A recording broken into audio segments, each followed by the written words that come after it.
Welcome to the Rim Break Rodeo. We hope this video helps. You begin by getting Bad Omen, kill a patrol captain, or find a banner carrier. This triggers the raid when you enter a village. Once done, equip iron armor, shield, bow with plenty of arrows, and stack healing potions. Make a simple staging area near the village with a bed and shelter, then clear nearby blocks to create clear lines of sight. This setup speeds engagements and reduces surprise. Make sure to have 1-2 villagers safely indoors to keep the raid objective active. You now manage the mid-raid flow. Funnel attackers through choke points so they arrive in manageable groups. This reduces multi-target pressure. Once waves spawn, prioritize evokers and witches because their magic and totems change outcomes.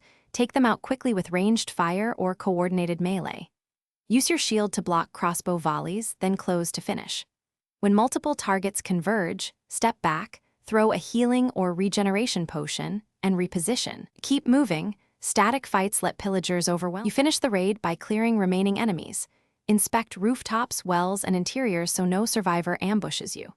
Once the final wave dies, collect drops like emeralds, enchanted books, and any totems of undying.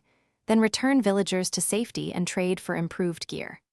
If things go wrong, for example, the raid resets or regenerates mobs, leave the village and re-enter with Bad Omen to restart, or remove beds to cancel future waves. Remember to repair gear and restock supplies before the next run. Thanks for watching. Consider subscribing if we helped you.